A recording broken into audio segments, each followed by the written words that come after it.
메시지 성경 통독 제170일 오늘 말씀은 누가복음 8장에서 10장까지입니다. 8장 예수께서 계획하신 대로 마을마다 다니시며 하나님 나라를 전하시고 메시지를 퍼뜨리셨다. 12제자가 그분과 함께했다. 일행 중에는 여러 악한 귀신의 괴롭힘과 질병에서 나은 여자들도 있었다. 7귀신이 나간 막달라라 하는 마리아와 헤롯의 관리인 구사의 아내 요한나와 수산나가 있었고 그 외에도 많은 여자들이 자신들의 재물을 넉넉히 들여서 일행을 섬겼다.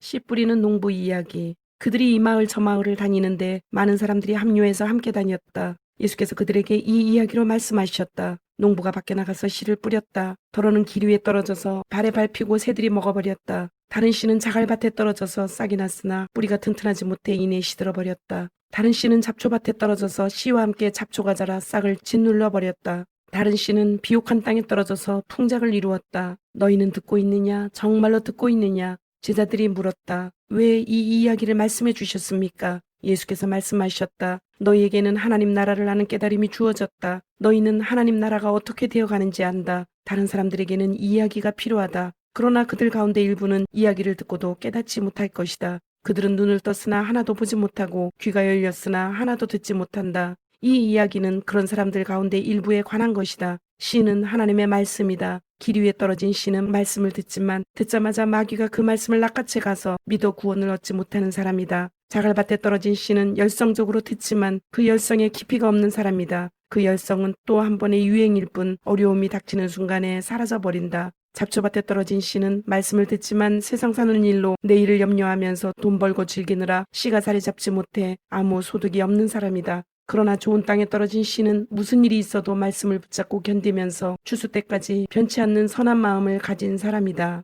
들은 것을 전하지 않는 인색한 사람. 등불을 켜서 통으로 덮어두거나 침대 밑에 두는 사람은 아무도 없다. 오히려 단 위에 올려두어 방에 들어오는 사람들이 앞을 볼 수 있도록 한다. 우리는 비밀을 감추어 두지 않고 오히려 말할 것이다. 숨기지 않고 오히려 모든 것을 밝히 드러낼 것이다. 그러니 너희는 들은 것을 전하지 않는 인색한 사람이 되지 않도록 조심하여라. 베품은 베품을 낳는다. 인색하면 가난해진다. 예수 어머니와 형제들이 왔으나 무리 때문에 그분께 가까이 갈 수 없었다. 그분께 정갈이 왔다. 선생님의 어머니와 형제들이 선생님을 만나려고 밖에 서 있습니다. 예수께서 대답하셨다. 하나님의 말씀을 듣고 행하는 사람이 나의 어머니요 나의 형제다. 순종이 피보다 진하다. 하루는 예수와 제자들이 배에 올랐다. 예수께서 호수를 건너가자 말씀하셨고 그들은 떠났다. 항해는 순탄했다. 예수께서는 잠이 드셨다. 그런데 갑자기 호수에 사나운 풍랑이 몰아쳤다. 물이 들이쳐서 배가 뒤집힐 지경이었다. 제자들이 예수를 깨웠다. 주님, 주님, 우리가 빠져 죽겠습니다. 예수께서 일어나셔서 바람에게 잠잠하여라 하시고 파도에게 잔잔하여라 명령하셨다. 그러자 호수가 이전처럼 고요해졌다. 예수께서 제자들에게 말씀하셨다. 왜 나를 신뢰하지 못하느냐? 그들은 너무도 두려워서 어찌할 바를 모른 채 겨우 입을 열었다. 도대체 이분은 누구신가? 이분의 명령에 바람과 파도도 복종하다니. 거라사에 귀신 들린 사람. 그들은 배를 타고 갈릴리 맞은편에 있는 거라사 사람들의 지방으로 갔다. 예수께서 무태 내리시자 그 동네 사람 하나가 그분과 마주쳤다. 그는 귀신들에게 피해를 당하며 살아왔는데 오랫동안 옷도 입지 않고 집을 떠나 묘지에서 살았다. 그가 예수를 보더니 소리를 지르고 그분 앞에 엎드려 고함쳤다. 무슨 일로 내게 간섭합니까? 지극히 높으신 하나님의 아들 예수여, 제발 나를 괴롭게 하지 마십시오. 그 사람이 이렇게 말한 것은 예수께서 이미 더러운 귀신에게 그 사람에게서 나오라고 명령하셨기 때문이었다. 귀신이 여러 번 그 사람에게 경련을 일으키게 했기 때문에 사람들이 그를 사슬과 족쇄에 채워 늘 감시했지만 귀신 때문에 미칠 때면 그는 그 결박을 끊어버리곤 했다. 예수께서 그에게 물으셨다. 내 이름이 무엇이냐? 패거리입니다. 내 이름은 패거리입니다. 그가 이렇게 말한 것은 그가 많은 귀신들에 들렸기 때문이었다. 귀신들은 자기들을 지옥으로 보내지 말아달라고 예수께 애원했다. 마침 근처 언덕에서 큰 돼지떼가 땅을 파헤치며 먹을 것을 찾고 있었다. 귀신들은 자기들을 돼지들 속으로 들어가게 해달라고 예수께 애걸했다. 예수께서 그렇게 하라고 말씀하셨다. 그러나 돼지떼의 형편은 그 사람의 형편보다 더 나빠졌다. 돼지들이 미쳐서 벼랑으로 우르르 몰려가더니 호수에 빠져 죽은 것이다. 돼지를 치던 사람들이 혼비백산하여 도망쳐서 시내와 마을에 그 이야기를 전했다. 사람들이 어찌된 일인지 보려고 나왔다. 그들이 예수께 다가와서 보니 귀신 들렸던 사내가 단정한 옷차림과 멀쩡한 정신으로 예수의 발 앞에 앉아 있었다. 거룩한 순간이었다. 잠시지만 그들에게 호기심보다 경외심이 앞섰다. 그때 그 일을 처음부터 목격한 사람들이 귀신 들린 사람이 어떻게 구원받았는지 이야기해 주었다. 그 후에 거라사 지방에서 온 많은 사람들이 예수께 그곳을 떠나달라고 요청했다. 그들은 너무 엄청나고 갑작스러운 변화가 두려웠기 때문이다. 예수께서는 다시 배를 타고 떠나셨다. 귀신한테 놓인 사람이 자기도 함께 해달라고 간청했으나 예수께서는 그를 돌려보내며 말씀하셨다. 집으로 가서 하나님께서 네게 행하신 일을 전부 말하여라. 그는 돌아가서 예수께서 자기에게 행하신 모든 일을 온 동네에 전했다. 믿음의 모험. 예수께서 오시자 무리가 그분을 반겼다. 그들 모두가 거기서 예수를 기다리고 있었다. 그때 야이로라는 사람이 예수께 다가왔다. 회당장인 그는 예수의 발 앞에 엎드려 자기 집에 가주시기를 애원했다. 12살 난 그의 외동딸이 죽어가고 있었기 때문이다. 예수께서 밀고 당기는 무리를 해치며 그와 함께 가셨다. 그날 무리 가운데 12년 동안 혈루증으로 고생한 여자가 있었다. 그 여자는 가지고 있던 돈을 의사한테 전부 썼으나 어느 누구도 그녀에게 도움이 되지 못했다. 여자는 뒤에서 슬그머니 다가가 예수의 옷자락을 만졌다. 그 순간에 출혈이 멈추었다. 예수께서 말씀하셨다. 누가 내게 손을 대었느냐? 아무도 나서지 않자 베드로가 말했다. 주님, 수많은 사람들이 우리를 에워싸고 있습니다. 손을 댄 사람이 수십 명은 될 것입니다. 예수께서는 그냥 지나치지 않으셨다. 내게 손을 댄 사람이 있다. 내게서 능력이 빠져나간 것을 내가 안다. 더 이상 숨길 수 없게 된 여자는 떨며 그분 앞에 무릎을 꿇었다. 여자는 자신이 왜 그분께 손을 댔으며 그 순간 어떻게 병이 나았는지 사람들이 다 보는 앞에서 털어놓았다. 예수께서 말씀하셨다. 딸아, 너는 나를 신뢰하는 믿음의 모험을 했고 이제 다 나아서 온전해졌다. 잘 살아라. 복되게 살아라. 예수께서 아직 말씀하시는 중에 회당장의 집에서 사람이 와서 회당장에게 말했다. 따님이 죽었습니다. 이제 선생님을 괴롭게 해드릴 일이 없습니다. 예수께서 그 말을 들으시고 말씀하셨다. 당황하지 마라. 나만 신뢰하여라. 그러면 다 잘 될 것이다. 집으로 들어가며 예수께서는 베드로와 요한과 야고보 그리고 아이의 부모 외에는 아무도 들어오지 못하게 하셨다. 사람들이 모두 아이 때문에 울며 불며 슬퍼하고 있었다. 예수께서 말씀하셨다. 울지 마라. 이 아이는 죽은 것이 아니라 자고 있다. 사람들은 아이가 죽은 것을 알고 있었으므로 그분을 비웃었다. 예수께서 아이의 손을 붙잡고 외치셨다. 내 사랑하는 아이야, 일어나라. 아이는 곧바로 일어나서 다시 숨을 쉬었다. 예수께서 아이에게 먹을 것을 주라고 말씀하셨다. 아이의 부모는 기뻐서 어쩔 줄 몰라 했다. 예수께서는 이 일을 알리지 말라고 그들에게 엄히 명하셨다. 이 방에서 일어난 일을 아무에게도 말하지 마라.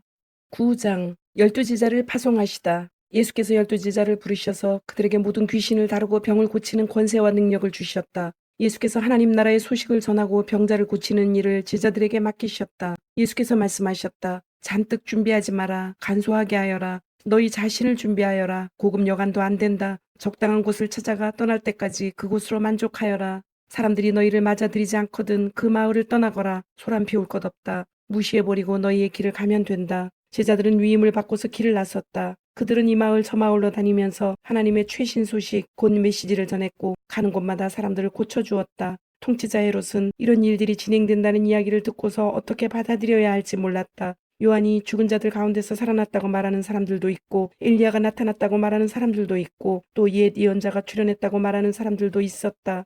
헤롯은 말했다. 하지만 요한은 내가 목을 베어 죽였다. 그런데 계속해서 내 귀에 이야기가 들려오는 이 사람은 누구냐.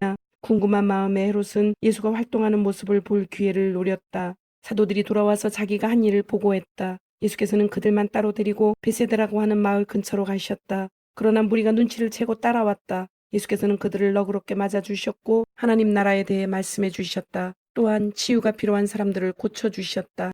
너희가 먹을 것을 주어라. 날이 저물자 12제자가 말했다. 무리를 보내어 근처 농가나 마을에서 하룻밤 묵을 곳과 먹을 것을 구하게 해야겠습니다. 여기는 인적이 없는 외딴 곳입니다. 너희가 그들에게 먹을 것을 주어라. 예수께서 말씀하셨다. 제자들이 말했다. 우리에게 있는 것을 다 긁어 모았지만 빵 5개와 물고기 2마리뿐입니다. 저희가 직접 읍내에 가서 모두가 먹을 만큼 음식을 사오지 않는 한 그것이 전부입니다. 모인 사람의 수가 5,000명이 넘었다. 예수께서 곧바로 제자들에게 말씀하셨다. 사람들을 50여 명씩 무리를 지어 앉게 하여라. 제자들은 말씀대로 했고 곧 모두가 자리에 앉았다. 예수께서 빵 5개와 물고기 2마리를 손에 들고 하늘을 우러러 감사기도를 드리고 축복하신 다음 빵과 물고기를 떼어 제자들에게 주시며 사람들에게 나눠주게 하셨다. 사람들이 모두 배불리 먹고 나서 남은 것을 거두니 12바구니가 되었다.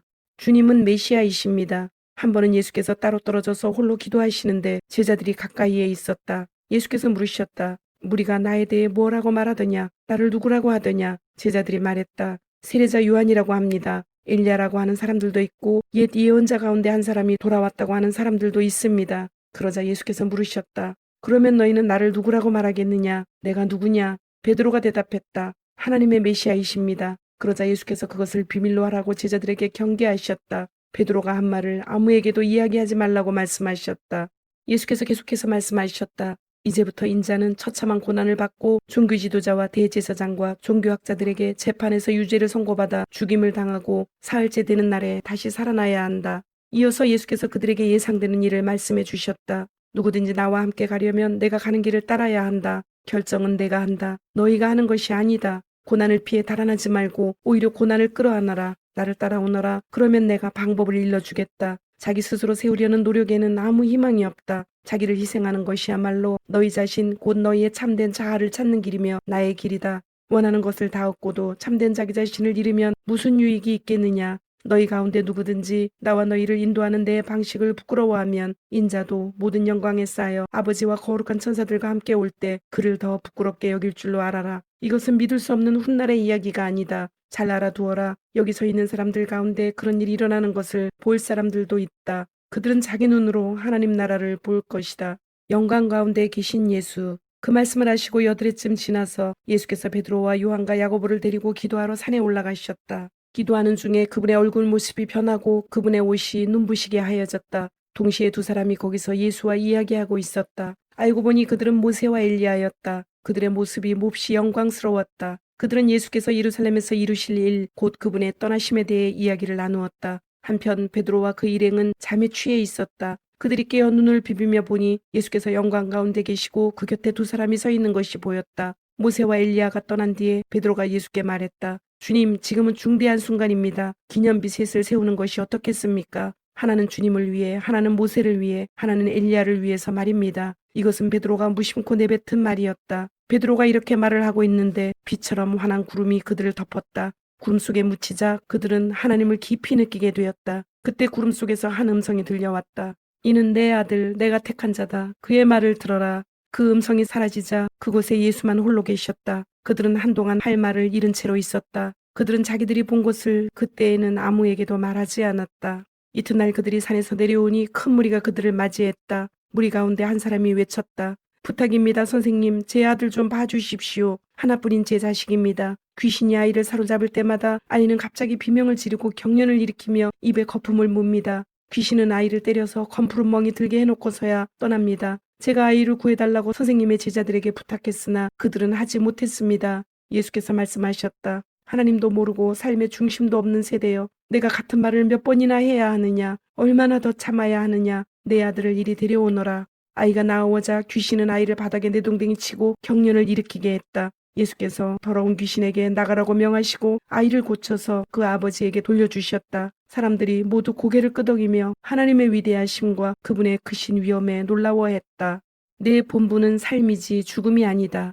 사람들이 둘러서서 그분이 하시는 모든 일을 보고 감탄하고 있는데 예수께서 제자들에게 말씀하셨다. 이제 내가 하는 말 하나하나를 마음에 두고 곰곰이 되새겨 보아라. 인자는 사람들의 손에 넘어갈 것이다.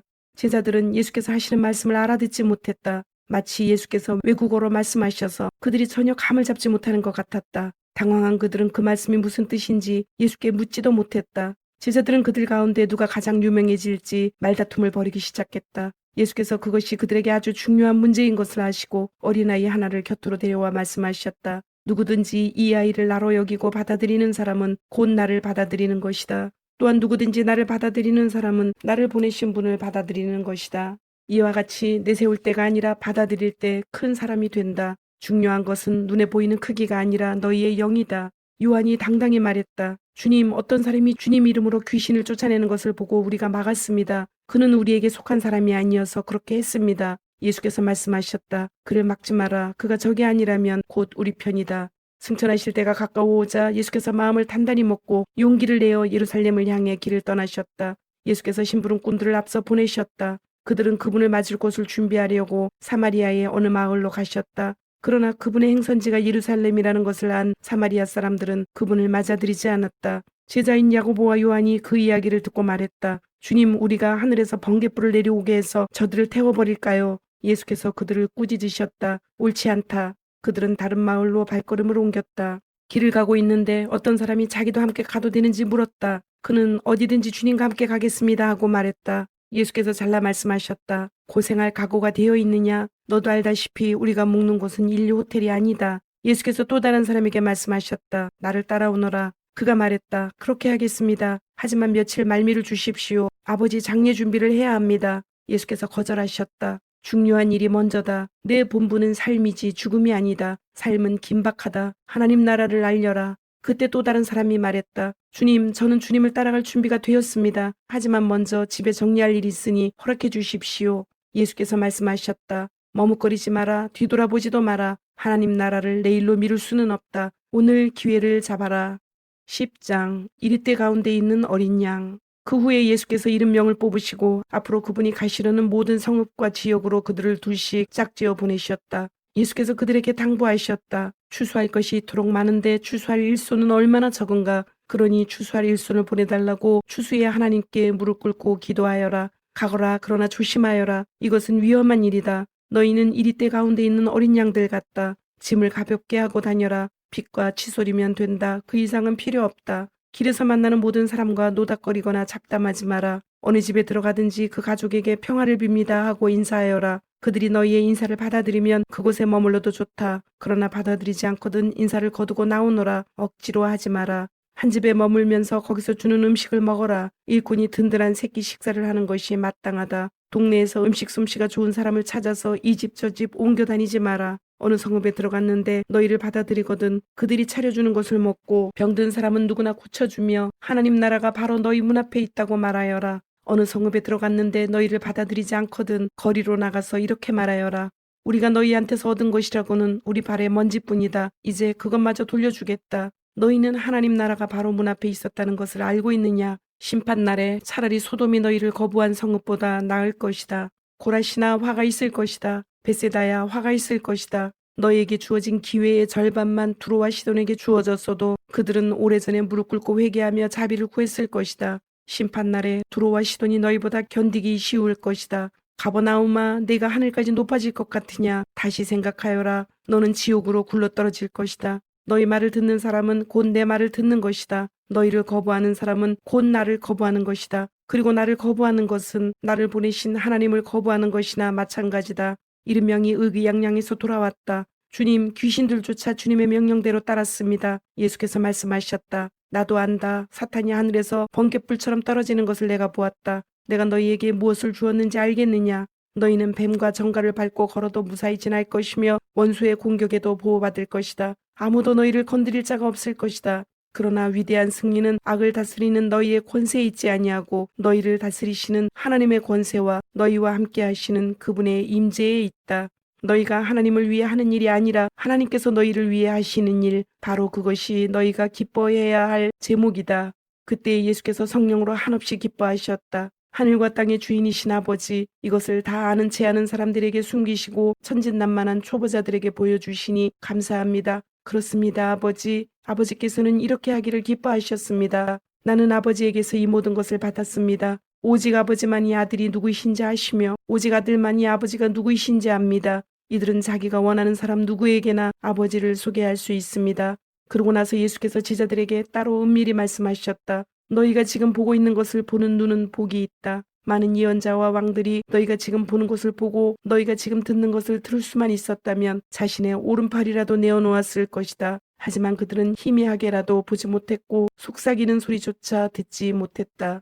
강도 만난 사람의 이웃. 그때 어떤 종교학자가 일어나 예수를 시험하는 질문을 던졌다. 선생님, 제가 무엇을 해야 영원한 생명을 얻겠습니까? 예수께서 대답하셨다. 하나님의 율법에 어떻게 기록되어 있느냐? 너는 그것을 어떻게 해석하느냐? 그가 말했다. 내 열정과 강구와 힘과 지성을 다해 주 너의 하나님을 사랑하라 하였고 또 내 자신을 사랑하는 것 같이 내 이웃을 사랑하라 하였습니다. 잘 대답했다. 예수께서 말씀하셨다. 그것을 행하여라. 그러면 내가 살 것이다. 그는 빠져나갈 길을 찾으면서 물었다. 그러면 선생님은 이웃을 어떻게 정리하겠습니까? 예수께서 그 대답으로 이야기를 하나 들려주셨다. 어떤 사람이 예루살렘에서 여리고로 가고 있는데 도중에 강도들의 습격을 받았다. 강도들은 그의 옷을 빼앗고 때려 거의 죽게 해놓고는 버려두고 가버렸다. 다행히 제사장이 같은 길로 내려가고 있었다. 그러나 그는 다친 사람을 보고는 방향을 바꿔 다른 쪽으로 비켜갔다. 이어서 경건한 레위 사람이 나타났다. 그 역시 부상당한 사람을 피해갔다. 그 길을 가던 어떤 사마리아 사람이 그 사람에게 다가왔다. 사마리아 사람은 그 사람의 처지를 보고는 가엾은 마음이 들었다. 그는 상처를 소독하고 붕대를 감아 응급조치를 한 뒤에 그를 자기 나귀에 태워 여관으로 데려가 편히 쉬게 해주었다. 아침에 그는 은하 2개를 꺼내 여관 주인에게 주면서 말했다. 이 사람을 잘 돌봐주십시오. 비용이 더 들면 내 앞으로 계산해 두십시오. 내가 돌아오는 길에 갚겠습니다. 내 생각은 어떠냐? 세 사람 가운데 누가 강도 만난 사람의 이웃이 되었겠느냐? 종교학자가 대답했다. 친절을 베푼 사람입니다. 예수께서 말씀하셨다. 너도 가서 똑같이 하여라. 마르다와 마리아. 계속해서 길을 가다가 예수께서 한 마을에 들어가셨다. 마르다라는 여자가 그분을 맞아 편히 쉬도록 모셨다. 그녀에게 마리아라는 동생이 있었는데 마리아는 주님 앞에 앉아 그분의 말씀을 경청하고 있었다. 그러나 마르다는 해야 할 온갖 부엌 일로 마음이 분주했다. 얼마 후에 마르다가 그들의 이야기를 끊고 끼어들었다. 주님, 제 동생이 부엌 일을 저한테만 떠넘기고 있는데 그냥 두십니까? 저를 좀 거들어 주라고 동생에게 말씀해 주십시오. 주님께서 말씀하셨다. 마르다야, 사랑하는 마르다야, 내가 지나치게 염려하여 아무것도 아닌 일로 흥분하고 있구나. 마리아는 가장 중요한 한 가지 일을 택했다. 그러니 마리아는 그것을 빼앗기지 않을 것이다. 주님, 오늘도 말씀을 주심을 감사드립니다. 주신 말씀대로 오늘 하루도 주님의 모습을 닮아가며 말씀대로 순종하며 살도록 은혜와 용기를 주옵소서. 예수님의 이름으로 기도드립니다. 아멘.